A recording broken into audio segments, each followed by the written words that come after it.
Descenders is a game that I've been playing off and on, essentially since it was released on Xbox Game Pass, at the request of a couple of my buddies who were also playing it. At the time I was pretty skeptical because a mountain biking game generally doesn't really strike my fancy, but upon giving it a go, I was captivated by the rush that playing Descenders gives me, while also being one of the most zen experiences I've played in a very long while. Today I want to do a mini, I wouldn't call it a review necessarily. I haven't put enough time into every aspect of Descenders in order to give it a quote-unquote score, but I don't think I want to do that anyway. Rather, I just want to give you my thoughts about my time with the game and the way I engage with it and let you folks decide for yourselves whether to give it a shot. That being said, let's hit the slopes? Let's start by taking a look at what exactly Descenders is. The basic gist of Descenders is start at the top of a procedurally generated hill, bike down said hill, soaring over jumps, driving past curves and past any number of obstacles until you reach the bottom, and rinse and repeat. Gameplay in Descenders, despite being very simple like that, is absolute bliss at times. The control scheme is pretty simple to get down, and once you have it down, there's not really a whole lot to really master, quote unquote, but really the simplicity of Descenders is something that I really gravitate towards and something that I really enjoy. At times I was enraptured as I just rocketed my way down these procedurally generated levels. This procedural generation is to the game's benefit, as in my experience, the levels tend to feel mostly pretty fresh over multiple playthroughs, even though they tend to follow some basic rules that become pretty easy to spot, like this castle in the opening area, these pits that pop up in the desert areas. But overall, they feel fresh enough in my opinion to come back to each run feeling pretty fresh every time. If I were to have a criticism, it would be for the most part that there really isn't much to learn and to really master in Descenders. Sure, you get better as you play, but in terms of the amount of mechanics there are actually to learn, there really isn't many.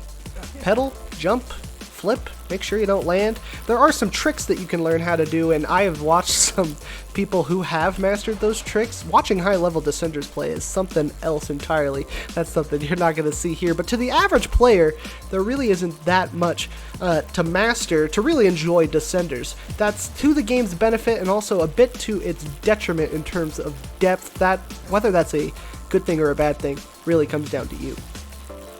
That being said, what is here is a blast to play, and is simple enough to grasp that I don't honestly find my previous talk about lack of depth that hindering to Descenders overall.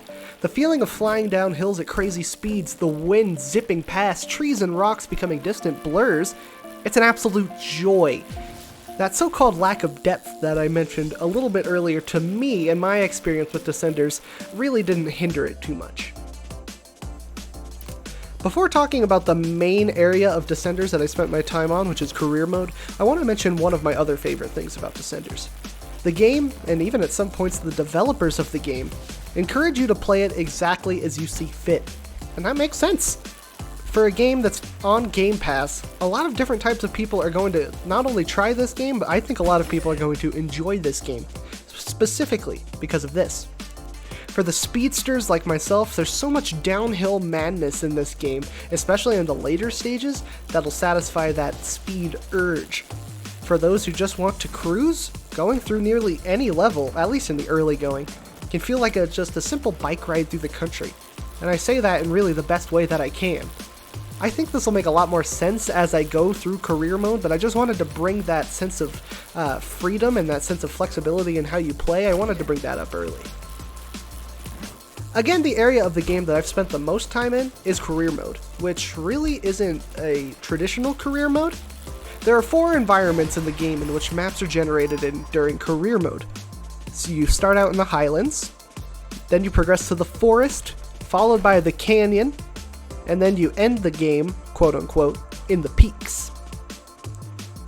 You do this while trying to maintain your lives throughout each run. I believe you start with 4. And then at the end of each map, you reach a quote-unquote boss jump, which are the highlight of the worlds, and those stay the same throughout multiple playthroughs. The procedural generation doesn't affect the boss jumps specifically in terms of the actual content of the jump that you're facing, but that's something to keep in mind, because you're going to be hopping over trains, fire watchtowers, and more that I just don't want to spoil here because there are some awesome boss jumps in this game. Each track has a bonus objective as well that you can complete to gain an extra life, and they provide an extra little challenge, but it also sometimes doesn't feel worth it. For example, some tracks ask that you finish the level without breaking, but if you're a new player or just a klutz like me, the lives that you lose going after that bonus will negate the benefit that you get from it overall. However, a bonus that the developers threw in is that once you complete the bonus objective on a boss track enough times, you unlock a shortcut. That means you don't have to start from the beginning area the next time that you want to take the game out for a spin. Career mode involves basically going through tracks and earning enough rep, or the game's version of XP, kind of a social currency in a way.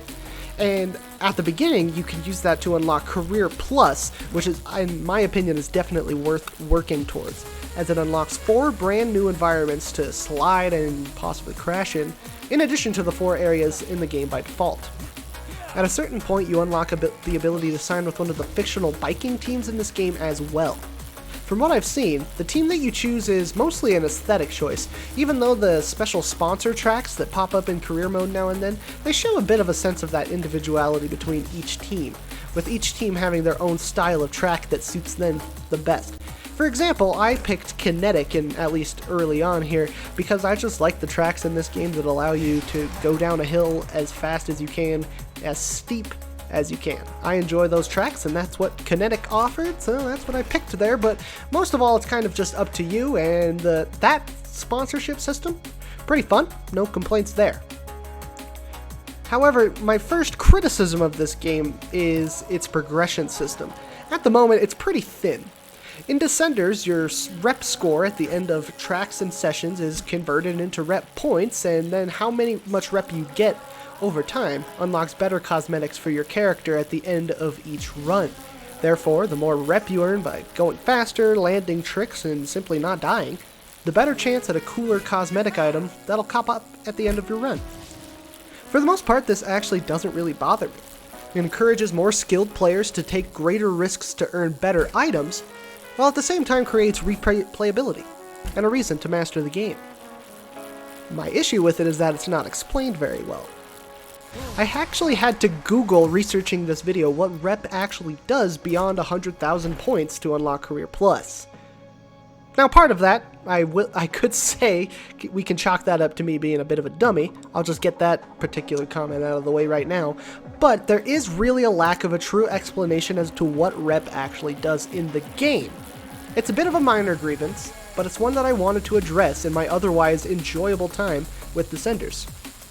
Descenders also gets another big plus from me in having a very simple and effective multiplayer mode. The game itself takes place in a shared style of world, wherein you can see what other players are playing in the career maps you're in, you can see other bikers in the overworld section before you start a run, etc. You can also invite your friends to your own private lobby or visit other players' lobbies to either help them finish runs or simply just enjoy biking with other people, kind of have that shared experience in a way.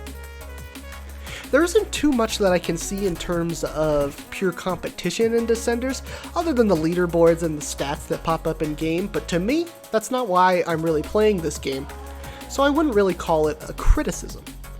Play Descenders with friends if you can. It's an absolute blast, and it's also simply enjoyable on its own. Descenders is an absolute treat to play.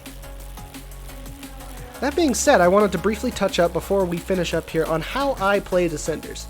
Generally, I just like to hop into Descenders and kind of unwind a little bit. I like to go on maybe one run, try to start at the beginning biome, the highlands, and just try to get to the end. I've still never beaten a full run, by the way. I've gotten all the way to the final boss jump and haven't beaten it yet, but we're going to get there either way.